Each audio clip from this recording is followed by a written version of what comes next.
Il était chez Potiphar. Je vais vous parler de Potiphar parce que Potiphar, la femme de Potiphar, elle a un texte, elle est très prophétique pour ce qui se passe maintenant. Je vais vous l'expliquer.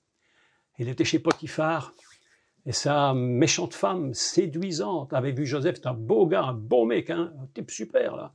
Il était beau, nous dit, de visage et de corps, il était magnifique ce gars. Elle a voulu le faire tomber. Lorsqu'il était chez Potiphar, il était le premier. Il était à la tête de la maison de Potiphar. Et tellement à la tête qu'il faisait même prospérer la maison de ce monsieur qui, avant que Joseph soit là, avait des biens, mais pas plus. Mais quand Joseph est arrivé, la grâce de Joseph l'a permis de donner à Potiphar beaucoup plus. Ben oui. Et voilà le problème, on veut le faire tomber. Il tombe, il va en prison. Je raccourcis tout ça. Je vous parle de l'Apocalypse. Hein. Je ne suis pas en train de vous parler de Joseph tout court, je vous parle de l'Apocalypse. Joseph va en prison, la grâce est sur lui. Il devient le chef de la prison. Je vais te dire un secret. Ma chère sœur, mon cher frère, je vais te dire un secret. Quand la grâce est sur toi, personne ne peut rien contre toi. La grâce ne pourra jamais te quitter. Et tant qu'elle sera sur toi, tu seras toujours la tête. Et tu ne seras jamais la queue. Et là où tu seras le premier. Non pas parce que tu es un homme ou une femme exceptionnel, parce que la grâce est sur toi. Et lorsqu'il arrive devant Pharaon, tous ceux qui étaient avec Pharaon, ses grands ministres et tout ça, ne sont absolument plus rien à côté de Joseph. Mes amis, pourquoi? Pourquoi? Parce que là où Dieu met un homme comme Joseph dans la politique, c'est un homme choisi. C'est pourquoi il a de la grâce.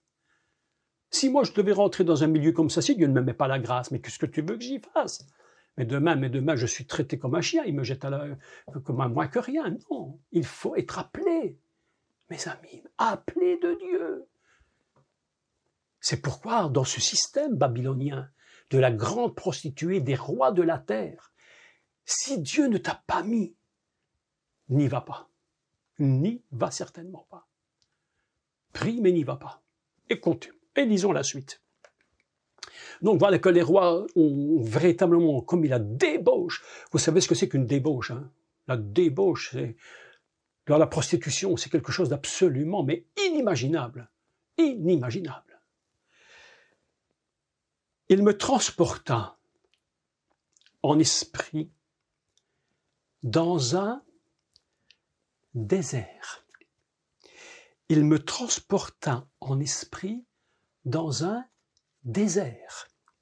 Et je vis assise sur une bête écarlate pleine de noms de blasphème, ayant 7 têtes et 10 cornes. J'arrête là la lecture. J'arrête la lecture. Si ceci, c'est pas des codes de la Torah, ça n'en sera jamais. 7 têtes, 10 cornes. Il s'agit plus que de 10 pays, il s'agit plus que de 10 nations. 7 têtes, 10 cornes, 2 codes. Revenons au verset qui précède.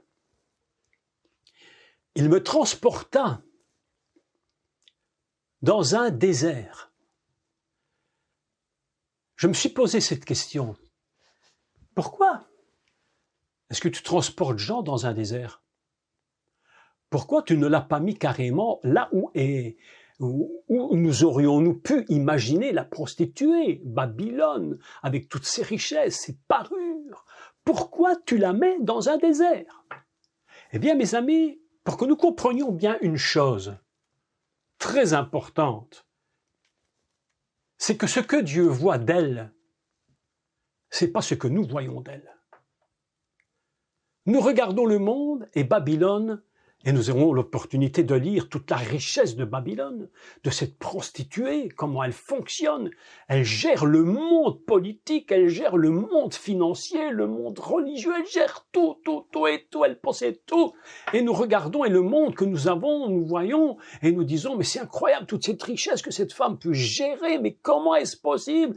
Elle est parée de bijoux, elle fait les commerces d'or, de diamants, de pierres précieuses, elle gère l'agriculture, même l'agriculture, je vais vous montrer comment elle gère l'agriculture, les finances, et Dieu dit, mais ça, Jean, ça, c'est ce que tu vois de tes yeux d'homme, mais moi je te dis ce que je vais te montrer, comment moi je vois de mes yeux de Dieu. Et il prend Jean et il conduit Jean dans un désert. Et Dieu lui dit, c'est là qu'elle fonctionne, cette prostituée. Le monde croit que, mais moi je te dis, moi Dieu, je te dis, cette femme, elle ne vit que dans un désert. Qu'est-ce qu'un désert? Qu'est-ce que c'est qu'un désert? Un désert, c'est ce qu'on appelle la nudité du pays. La nudité du pays, c'est un texte hébreu très intéressant.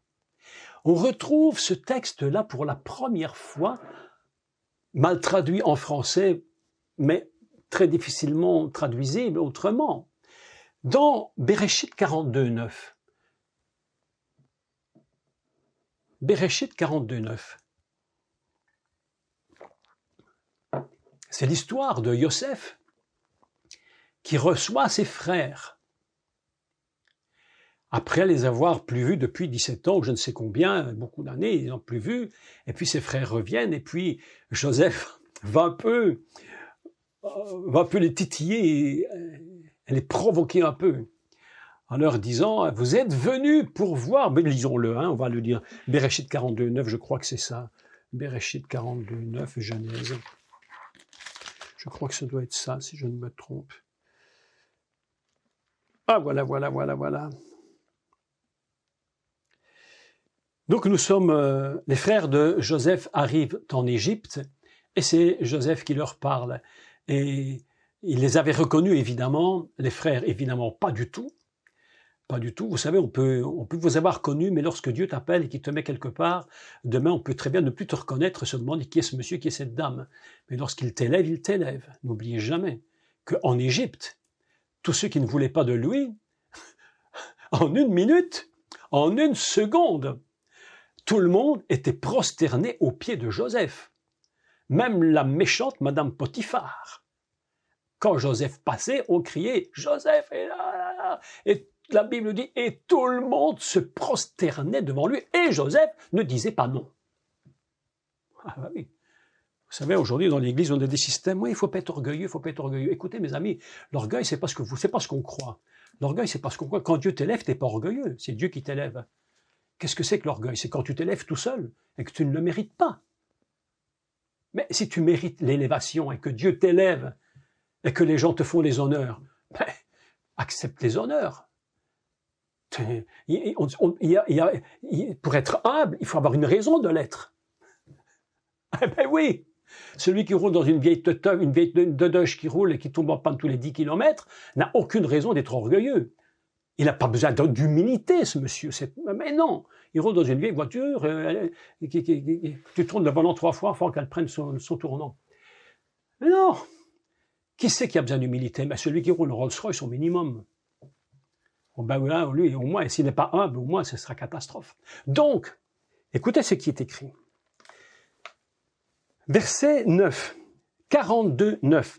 Yosef se souvint des songes qu'il avait eus à leur sujet, et il leur dit, c'est pour observer les lieux faibles du pays que vous êtes venus.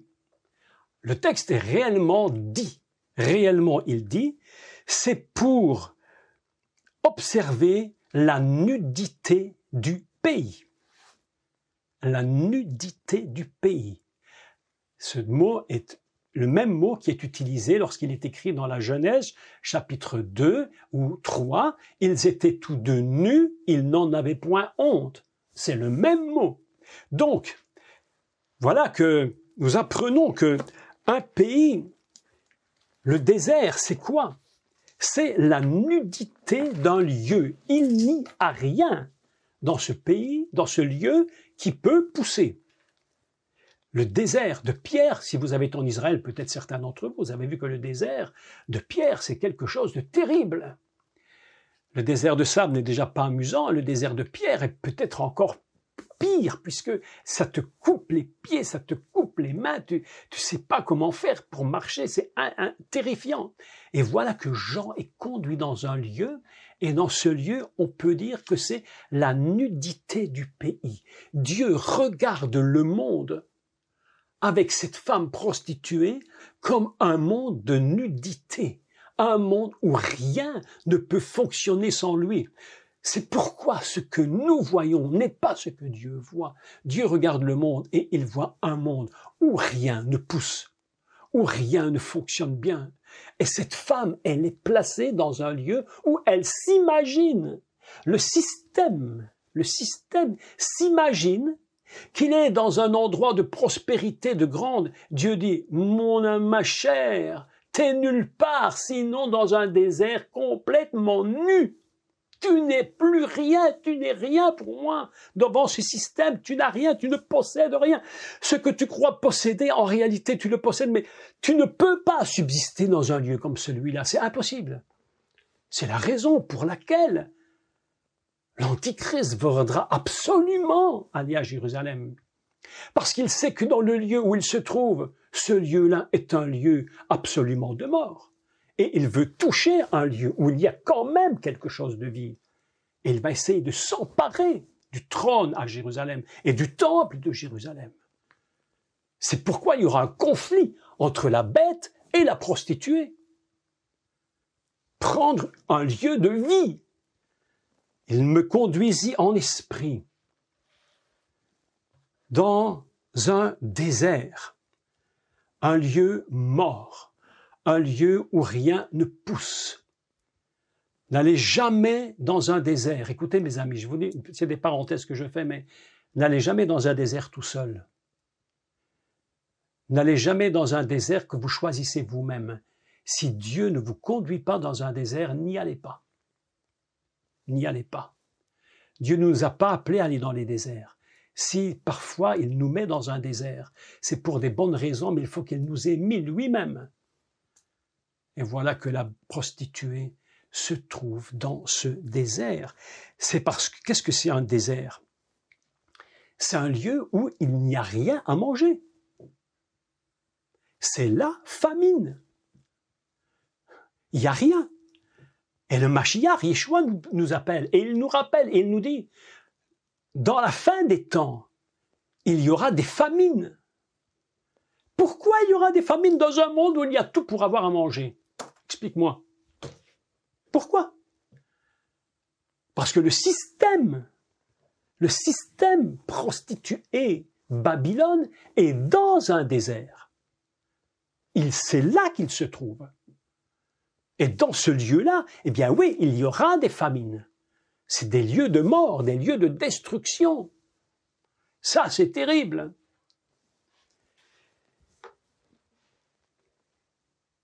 Écoutez ceci maintenant. Écoutez bien ce que je vais vous lire maintenant, parce que ça vaut la peine d'être lu et d'être décodé. Je vous fais maintenant un code de Torah par rapport à l'Apocalypse.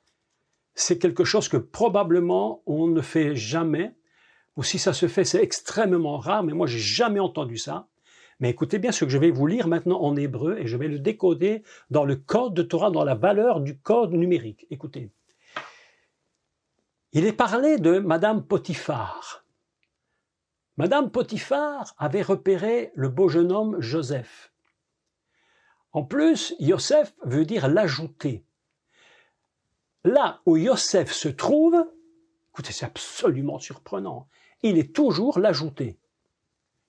Il n'est jamais le retranché. On peut avoir l'impression qu'il l'est, mais il ne l'est jamais. Déjà, son nom s'appelle l'ajouté. Donc, là où qu'il aille, il est ajouté. Il arrive chez Potiphar et on l'ajoute. Et en tant qu'ajout magnifique, Madame Potiphar tourne les yeux vers lui. Et elle va entre guillemets, essayer à tout prix, jour par jour, de le débaucher. Oui, de le débaucher. Et de le faire tomber. Écoutez, le texte hébreu dit Kedavra El Yosef Yom Yom. Traduction littérale de ce texte. Kedavra elle lui parla, elle Yosef à Joseph, jour après jour. Kedavra, elle Yosef, yom yom. Elle lui parle jour après jour. Elle le pousse dans des retranchements. Quelle est la valeur de cette phrase? Je me suis dit, il faut que je calcule cette phrase parce qu'il y a un secret qui se cache derrière la valeur numérique, puisque tout est calculé dans le poids de Torah. La valeur de cette phrase est de 530. Et qu'est-ce que 530? Eh bien, 530, c'est Ata Imadi. Ata Imadi. Exactement la même valeur. Que veut dire Ata Imadi? Tu m'appartiens. Tu es à moi. L'idée de Madame Potiphar, c'était pas je te prendrai. L'idée de Madame Potiphar, c'était tu m'appartiens. La prostituée de l'Apocalypse, la grande prostituée, qu'est-ce qu'elle dit au monde? Elle dit tu m'appartiens. C'est à moi que tu appartiens. Viens avec moi. Elle ne lui dit pas je te propose de venir coucher avec moi, de te débaucher dans mon lit. Elle lui dit en réalité, en arrière-plan, tu m'appartiens. Voilà la phrase. Kedavra, el Yosef, yom yom. Elle lui parla à Joseph jour après jour, parce qu'elle savait très bien qu'en ne poussant, Joseph était à elle. Vous imaginez la force que Joseph a dû avoir en lui pour lui répondre « Jamais je ne ferai une chose pareille ». Qu'est-ce que c'est que cette grande prostituée de l'Apocalypse? C'est cet ignoble esprit du diable, cet ignoble dragon abominable qui dans sa tête n'a qu'une pensée. Il se dit en lui-même, à chaque fois qu'il est en train de séduire le monde, parce qu'on parle de la séduction du monde. Jésus a dit, attention à l'esprit de séduction. L'esprit de séduction est pire que vous ne croyez, parce que derrière la phrase, derrière l'esprit de séduction, il y a une autre pensée, c'est « tu m'appartiens » pour le diable, pour Satan en personne. Le monde déjà est à lui. Et nous, si nous ne nous battons pas dans l'esprit pour garder notre position en Dieu, mes amis, mais nous allons tomber. C'est pourquoi les temps dans lesquels nous sommes, vous savez, les plus grands dangers des temps dans lesquels nous sommes, je vais vous dire ce que c'est. C'est pas Ukraine, Russie, c'est pas le plus grand danger. Pour nous, les chrétiens, c'est pas le pire, même si c'est grave. Le pire, c'est l'esprit de séduction du diable qui nous dit « tu m'appartiens ». Parce que le jour où nous appartiendrons à cet esprit démoniaque de prostituée, immense, grande, puissante, mes amis, nous allons nous écrouler. Ce sera terminé. Beaucoup de chrétiens sont faibles, extrêmement faibles. Beaucoup n'ont pas du tout la vision de ce qu'est réellement cet esprit du monde. Faisons la part des choses maintenant. D'accord? Faisons une part des choses très importantes. Quand on parle de la grande Babylone, mère, en plus, le texte nous dit une chose terrible, mère de toutes les prostituées. Une capacité qu'elle a, en plus d'engendrer des prostituées qui lui ressemblent. Mes amis, je pense qu'on n'a pas bien regardé le monde tel qu'il est. Ce que Dieu voit n'est pas ce qu'on voit. Terrible. Mais faisons la part des choses.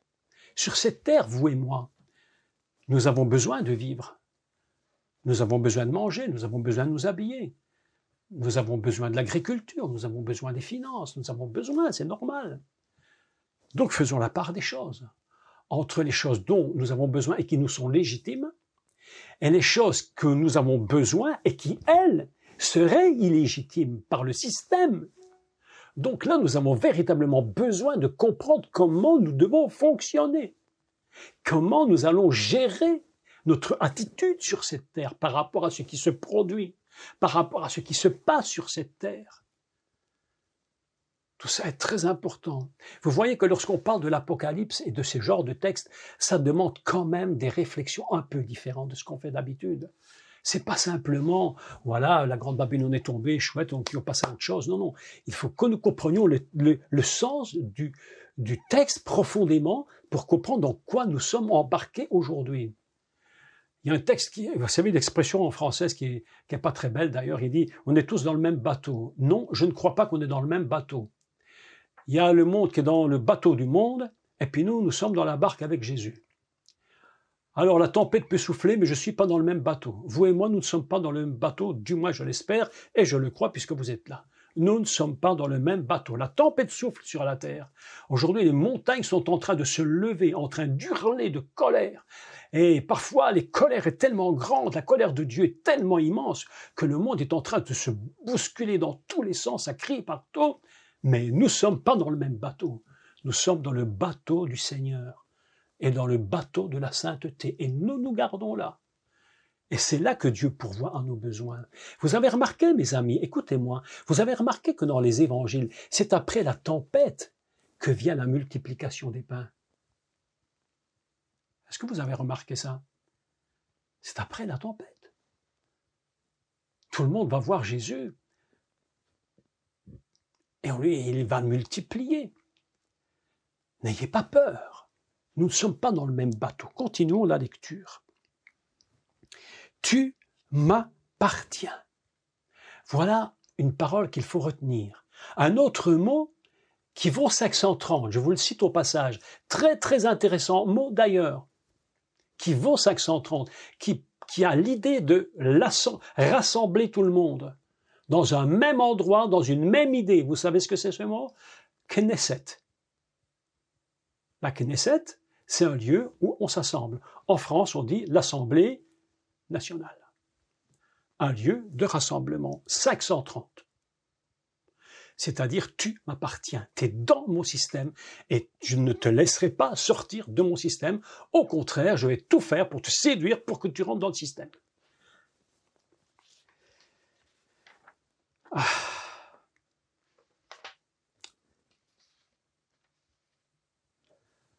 Et Joseph a refusé, il est écrit, écoutez, le texte dit en hébreu, le texte hébreu dit, Joseph n'écoutait point ce qu'elle disait. Le mot exact en hébreu, c'est il n'écoutait pas ce que disait cette femme. Il avait fermé ses oreilles. Il faut savoir fermer nos oreilles pour entendre autre chose. Donc,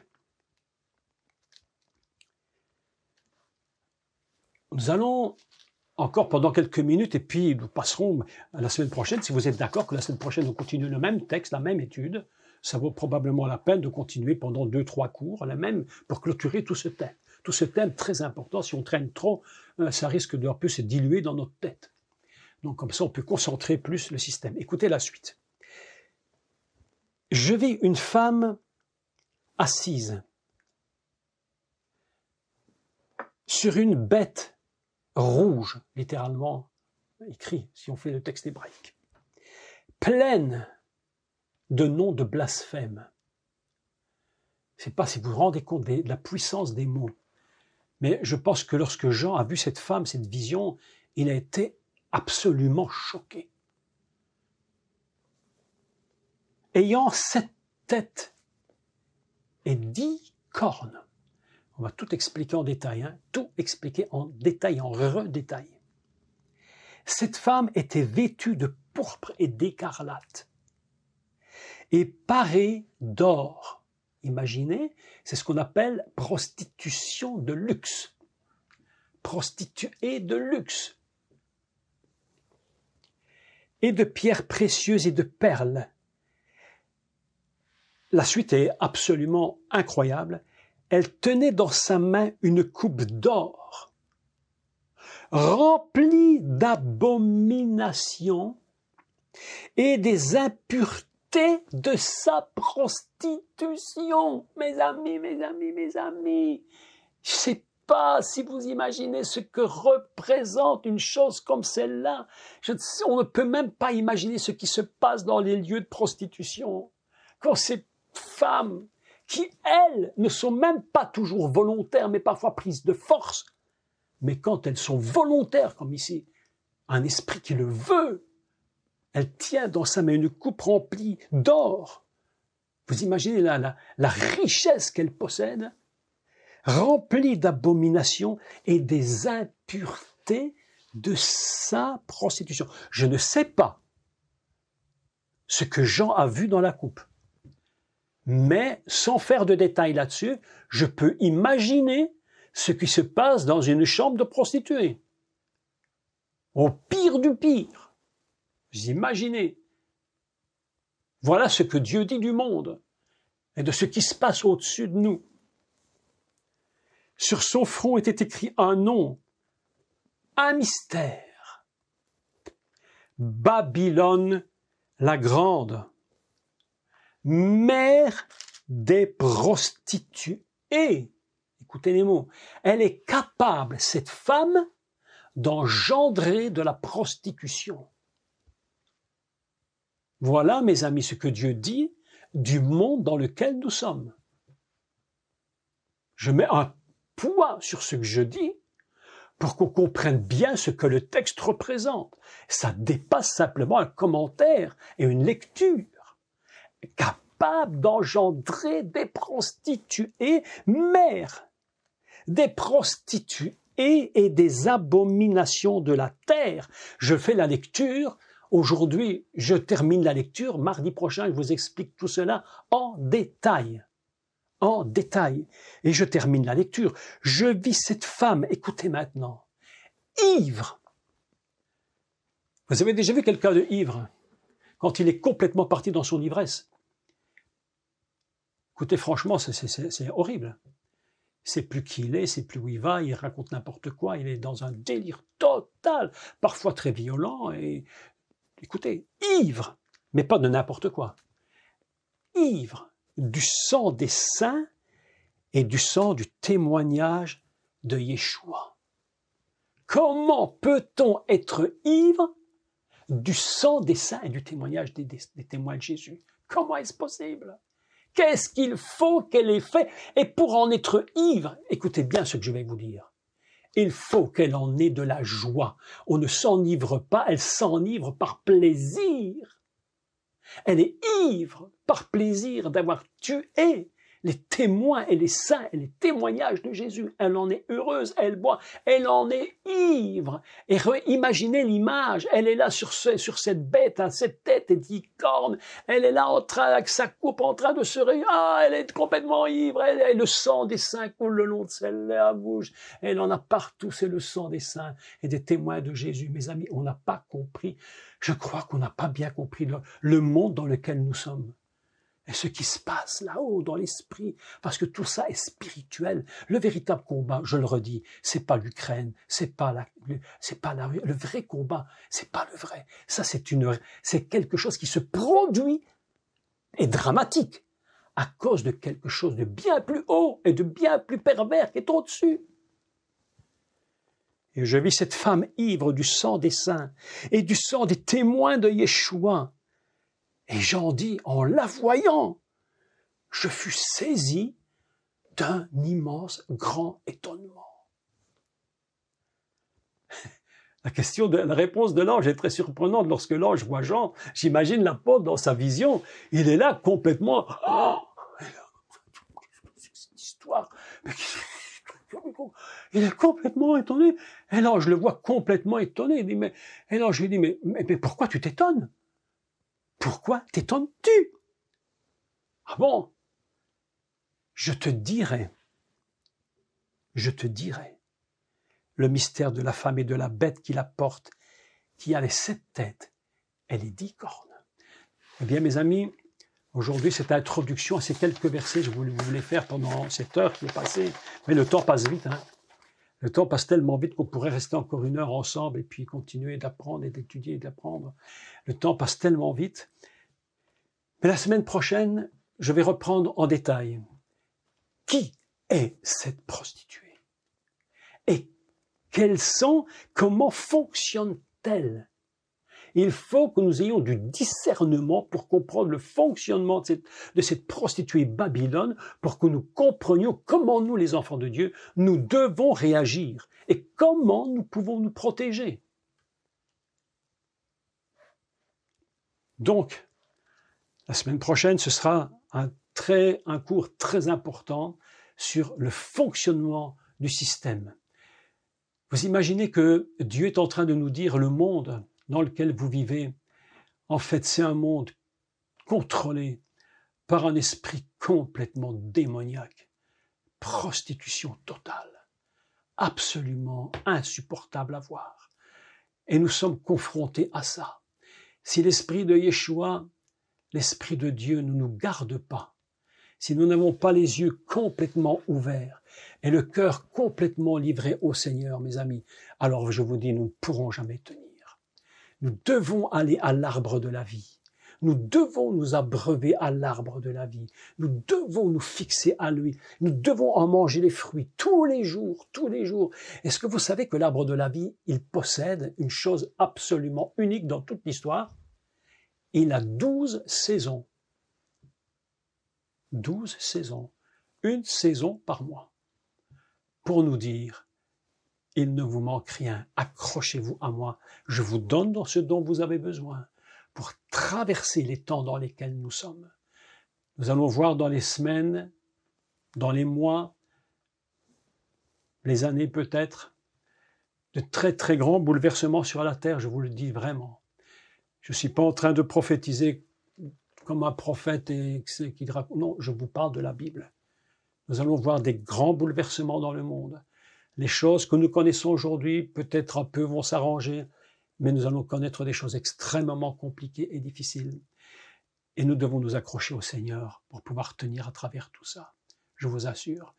Et prions le Seigneur de nous garder.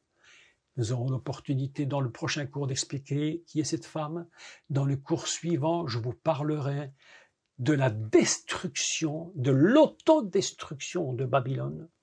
Et dans le cours suivant, je vous parlerai des fléaux que Dieu met sur le monde, afin que vous compreniez et que vous discerniez la différence entre ce qui est de Dieu et ce qui est de la bête.